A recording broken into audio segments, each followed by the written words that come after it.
अब्दुल हमीद अव्वल 30 मार्च सन 1725 को इस्तांबुल में पैदा हुए।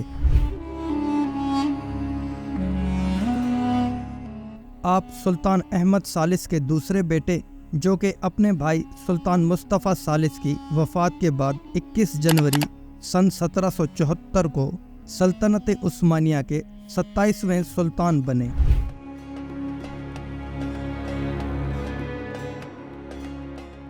सुल्तान अब्दुल हमीद अव्वल इस्लाम के 106वें खलीफा थे। हरम की मुक़य्यद ज़िंदगी गुजारने के बायस अब्दुल हमीद अव्वल रियासती मामलात पर कोई गहरी नज़र नहीं रखते थे और इसी वजह से मुशीरों के रहमो करम पर बैठ गए। अलबत्ता हरम पाक की तरबियत ने उन्हें बहुत मजहबी और अमन पसंद तबीयत बना दिया।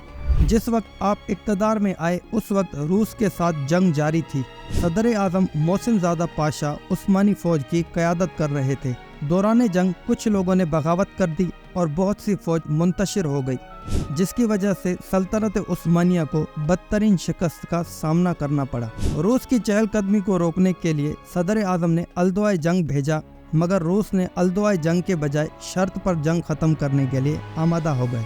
चुनाचे सुल्तान की रजामंदी से 16 जुलाई सन 1774 को केनार्ची में सुलह मुनक्किद की गई। सुलहनामे पर दस्तखत के लिए रूस ने 21 जुलाई का दिन चुना, ताकि आइंदा वो तारीख रूस की शिकस्त के बजाय उस्मानियों की शिकस्त और ज़िल्लत का बायस बने।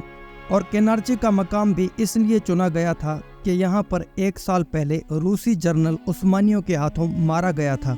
दोस्तों, सुलहनामा केनार्ची 28 सफ़ों पर मुश्तमिल था, जिसके मुताबिक सल्तनत उस्मानिया अगले 3 सालों के अंदर 4 मिलियन नोबेल रूस को अदा करने का पाबंद होगा। करीमिया का इलाका, जो कि जंग से कबल सल्तनत उस्मानिया का एक अहम सूबा था, उसको खुद मुख्तियार कर दिया गया और कई इलाकों के वासियों को सल्तनत से सिवाय दीनी रिश्ते के बाकी सारे रिश्ते ख़त्म कर दिए गए। करीमिया को छोड़कर और दूसरे कबीलाई इलाकों पर रूस ने अपना कब्ज़ा जारी रखा, जिसमें क्रश और ओज़ाफ वगैरह शामिल हैं। प्यारे दोस्तों, रूस का यहाँ पर काबिज़ रहने का मकसद ये था कि यहाँ पर काबिज़ रहने से रूस जब चाहे करीमिया पर हमला कर सके। दोस्तों, और तमाम उस्मानी मकसूबात जो कि रूस ने दौरान जंग फतह किए थे, जिनमें मोलेसिया, बोर्जिया और जॉर्जिया शामिल थे, सल्तनत उस्मानिया को वापस कर दिए। इस मुआहदे के बाद रूस को ये हक हासिल हो गया कि रूस सल्तनत उस्मानिया में जहाँ चाहे अपना कौशल खाना खोल ले और दौलत उस्मानिया की समुद्री हदूद में आज़ादी से अपने जहाज रन कर सके। इस मुआहदे ने रूस को सल्तनत उस्मानिया के इलाकों में ख़ास मुराद दे दी। दूसरी तरफ ऑस्ट्रिया ने दिसंबर 1787 में बल्गारात पर हमला कर दिया और ऑस्ट्रिया के बादशाह ने बल्गारात पर कब्जा करने की कोशिश की, लेकिन यहाँ पर उस्मानी लश्कर ने डटकर मुकाबला किया, हत्ता कि ऑस्ट्रिया को ज़िल्लत में शिकस्त से दो चार होना पड़ा। अगस्त 1788 में रूस ने एज़ाखोफ का मुहाजरा शुरू कर दिया।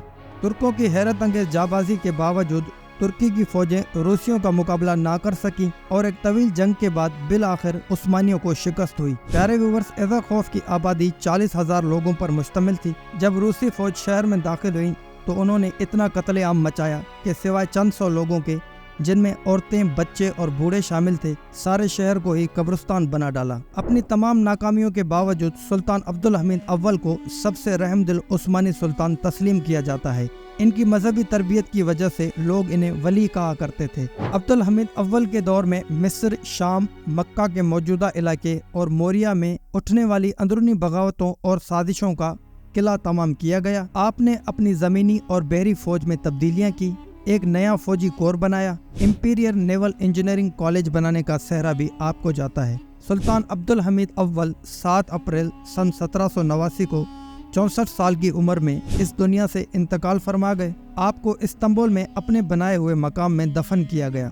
दोस्तों, इसी उम्मीद के साथ कि आपको आज की हमारी वीडियो पसंद आई होगी, अपने भाई मेहरान गबोल को दीजिए इजाज़त। मज़ीद ऐसी वीडियोस के लिए हमारे चैनल को लाजमी सब्सक्राइब कर लें। तब तक के लिए आप अपना और अपने प्यारों का बहुत सारा ख्याल रखें। अल्लाह हाफिज़।